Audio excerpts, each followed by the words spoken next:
ఇప్పుడు ఈ 10 ప్రభుత్వ మెడికల్ కాలేజీలను ప్రైవేటు పరం చేస్తుంటే అన్నింటిలోకి వెళ్లకుండా మనం ఒక్కసారి మన కంటికి కనిపిస్తున్నటువంటి ఒకసారి పులివెందుల మెడికల్ కాలేజీ పరిస్థితి చూస్తే 550 కోట్ల రూపాయలు ఖర్చు పెట్టి దాన్ని నిర్మించారు సార్. ఆ విజువల్స్ ఉంటే వేయండి. 50 ఎకరాల విస్తీర్ణంలో ఉంది. 627 పడకల వసతి ఉన్నటువంటి హాస్పిటల్ అది. 627 పడకల హాస్పిటలు, 50 ఎకరాలు, 550 కోట్ల రూపాయలు దానికి ఖర్చు పెట్టారు. 150 మెడికల్ సీట్లు వస్తాయి, 60 నర్సింగ్ సీట్లు వస్తాయి. దీన్ని చంద్రబాబు నాయుడు గారు మాకు అవసరం లేదని మెడికల్ కౌన్సిల్కి లెటర్ కూడా ఇచ్చేసి కేంద్రానికి చెప్పేశారు. మాకు అవసరం లేదు, సీట్లు అవసరం లేదు. లాస్ట్ ఇయర్ రావాల్సింది మనకి. ఏంటి ఇంత దుర్మార్గం, ఇంత అన్యాయం?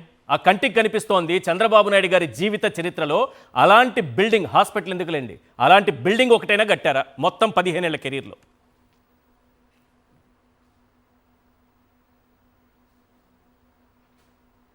శివశంకర్ గారు నమస్తే అండి. నమస్తే. సాక్షి ప్రేక్షకులకి అందరికి, మీరు చూస్తున్నటువంటి బిల్డింగ్లు ఒక మచ్చుతునక, ఇది పులివెందుల ప్రాంతంలో నియోజకవర్గ స్థాయిలో ఒక మెడికల్ ప్రభుత్వ వైద్య కళాశాల ఆ బిల్డింగ్, ఆసుపత్రి బిల్డింగ్, ఆ అధ్యాపకులకు సంబంధించినటువంటిది. అదంతా కూడా ఇంకా డెప్త్ గా మీరు చూపించాల్సినవి చాలా ఉన్నాయి.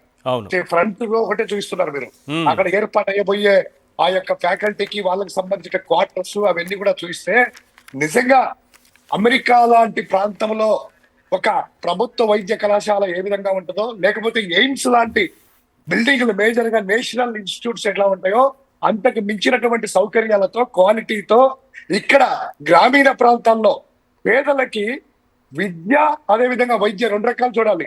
ఇప్పుడు పేద విద్యార్థులకు MBBS సీట్లు చదవాలంటే కనుక ఒక సామాన్యమైనటువంటి మధ్యతరగతి కుటుంబంలో కూడాను ప్రైవేటు కళాశాలలకు వెళ్ళి మెడికల్ వైద్యులు అంతా చేసుకోవాలంటే కనుక అది వాళ్లకు శక్తికి సరిపోయినటువంటిది విషయం. అదేవిధంగా తర్వాత ఒక పేదవాడు వైద్యానికి వెళ్ళాలంటే కనుక ఏ జిల్లా కేంద్రాలకో, లేకపోతే కనుక దూర ప్రాంతాలకు హైదరాబాద్కో, చెన్నైకో, ముఖ్యంగా పులివెందుల ప్రాంతంలో బెంగళూరుకు వెళ్ళినటువంటి ప్రాంతంలో ఈ కళాశాల అందుబాటులోకి వస్తే, దానికి సంబంధించినటువంటి ఆసుపత్రి అందుబాటులోకి వస్తే ఉచిత వైద్యంతో పాటు ఉచితంగా ఆ పిల్లలకి విద్య అందించిన మెడికల్ సీట్ అనేటువంటిది విద్య వచ్చే అవకాశాలు ఉన్నాయి. అటువంటి దాన్ని వీళ్ళు వద్దనుకొని PPP మోడల్ అనేటువంటిది ప్రైవేటు పరం చేస్తూ దాన్ని సమర్థించుకుంటూ వాళ్ళు చేసేటువంటి ఆ జర్నలిజంలో నిజంగా ఆ నిఖార్సైనటువంటి జర్నలిస్టుల యొక్క వీడియోస్ ప్లే చేస్తుంటే సిగ్గుతో తలదించుకుంటున్నారు. సిగ్గుతో అయినా కూడా సిగ్గు ఎగ్గు లేకుండా ఆ నీచమైనటువంటి, నికృష్టమైనటువంటి, దరిద్రమైనటువంటి ఆ జర్నలిజం అనేటువంటి పేరు చెప్పుకొని దగుల్బాజీ పనులు చేసేటువంటి ఆ యొక్క జర్నలిజం ముసుగులో వాస్తవాలుగా లేని దాన్ని చిత్రీకరిస్తూ అనునిత్యము పేదవారిని, అదే విధంగా మధ్యతరగతి వాళ్ళ యొక్క కడుపుల్లో ఇంగ్లీష్ మీడియం పెడతామంటే పేదవాడు బాగుపడతాడని మొన్నటి వరకు నోట్లో మట్టి కొట్టారు. ఈ రోజు పేదవాడికి వైద్యం అందుతుంది, పేదవాడు MBBS సీట్ చేస్తామంటే వాళ్ళ నోట్లో మట్టి కొట్టాలనేటువంటి వాళ్ళ యొక్క ఉత్సాహాలు చూస్తా ఉంటే దాన్ని సమర్పించుకుంటూ సిగ్గులేదట మీకు? ఇది జర్నలిజం అంటారా? నిజంగా కడుపుకు అన్నం తింటున్నారా, లేకపోతే ఏదైనా గంట తింటున్నారా? ఆ పేద విద్యార్థులకి, ఆ పేదోడికి మెడికల్ వైద్యం అందుతుంటే మీకెందుకు నా బాధ అంట? ఎక్కడో కూర్చొని మీ పిల్లలైతే కూర్చొని ప్రైవేట్ మెడికల్ కాలేజీలో అక్కడ తెచ్చుకుంటారు సీట్లు, కానీ పేదోడు ఎక్కడ తెచ్చుకుంటారు?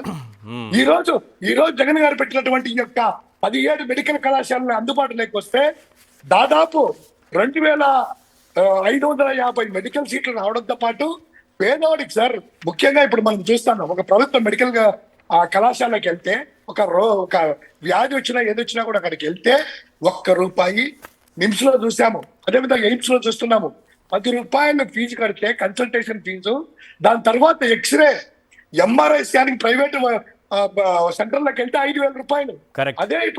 అదే ప్రభుత్వ మెడికల్ కాలేజీలోకి వెళ్తే, హాస్పిటల్కి వెళ్తే MRI ఎంత తెలుసా? ₹220. ₹5,000 ఎక్కడ, ₹220 ఎక్కడ? అదే ఒక ECG, నార్మల్ ECG తీసుకుంటే బయటికి వెళ్ళి ₹200 నుంచి ₹500. అదే ప్రభుత్వ వైద్య కళాశాలకు వెళ్తే కనుక ఎంత తెలుసా? ₹7 నుంచి ₹10 ECG. అన్ని బ్లడ్ టెస్ట్ చేయించుకున్నా కూడా 70 రూపాయల్లో, అదే ప్రైవేట్కి వెళ్తే 3,000 నుంచి 4,000 రూపాయలు. ఇటువంటి పేదోడికి వైద్యం అందుతుంటే వీళ్ళ కడుపులు మంటారు ఎందుకు సార్? నిజంగా ఇప్పుడు మీరు ఇంట్రొడక్షన్ లో చెప్పారు, ఒక 8,000 కోట్ల రూపాయలు మొత్తం ఎస్టిమేషన్ వాల్యూతో మొదలుపెట్టి దాదాపు 3,000 కోట్ల రూపాయలు కంప్లీట్ చేసేసి 5 మెడికల్ కళాశాలల్లో సీట్లు చేసి 800 సీట్లు భర్తీ అయ్యాయి. మిగిలిన వాటికి పెట్టడానికి 5,000 కోట్ల రూపాయలు సరిపోతుంది. 5,000 కోట్ల రూపాయలు అంటే ఆయన ప్రతి నెల పెన్షన్ అందించడానికి వెళ్తున్నాడు కదా, అవును. ఎన్ని కోట్ల రూపాయలు, 10 కోట్ల రూపాయలు ఖర్చు పెడుతున్నారు. ప్రైవేట్ ఫ్లైట్లలో వెళ్తున్నారు కదా, తండ్రి కొడుకు పవన్ కళ్యాణ్ గారు ప్రతి దానికి కూడా ఆ ప్రైవేట్ ఛార్జీల ఖర్చులు సరిపోతాయి కదా సార్ ఈ 5,000 కోట్ల Correct. రూపాయలు. మ్మ్.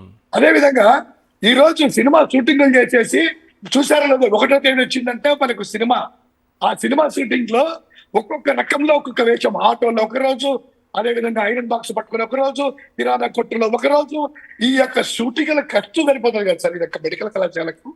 అదే విధంగా ఈ రోజు అమరావతికి పెడుతున్నారే, Yes. అమరావతికి ఆ లక్షలాది కోట్ల రూపాయలు మీరు సెల్ఫ్ ఫైనాన్సింగ్ ప్రాజెక్ట్ అని పదే ఎన్నికల ముందు చెప్పి ఈ రోజు చేసిన అప్పులు, అదే విధంగా మీరు చేసినటువంటి 2 లక్షల కోట్ల రూపాయల్లో దాదాపు సగం దానికి అప్పులకి పెడుతున్నారు. Yes. అదే విధంగా కేంద్రం ఇచ్చినటువంటి ఆ బ్యాంకు సంబంధించిన అప్పుల్లో 15,000 కోట్ల రూపాయలు దాన్ని ఎక్కడ పెట్టారు? ఒక్కటి గుర్తుంచుకోండి, వర్షాలు పడినా వరదలు వచ్చినా అంతకుముందు దానికి నీళ్లు తోడడానికి, ఆ కంప చెట్లు మొదలు కొట్టడానికి, వీటికే మీరు 100,000 కోట్ల రూపాయలు పెడుతున్నారే. ఈ పేదదానికి 6,000 కోట్ల రూపాయలు కూడా పేదోడికి మెడికల్ వైద్యానికి Yes. పెట్టలేనటువంటి ఈ ప్రభుత్వము ఉంటే ఎంత, ఊడితే ఎంత? 5,000 Yes. కోట్ల రూపాయలు పెట్టలేదా ప్రభుత్వానికి? పేదోడికి సంబంధించినది చాలా మంచి ఇన్ఫర్మేషన్ ఇచ్చారు. మీ విలాసాలకి దానికే Yes. అవుతుంది కదా సార్. Right. ఈ విలాసమైనటువంటి జీవితాలని కాసేపు 3 నెలలు ఆపితే ప్రభుత్వ వైద్య కళాశాల అందుబాటులోకి వస్తాయే. Correct. ఇంతకంటే మీకు ఏముందా? రైట్.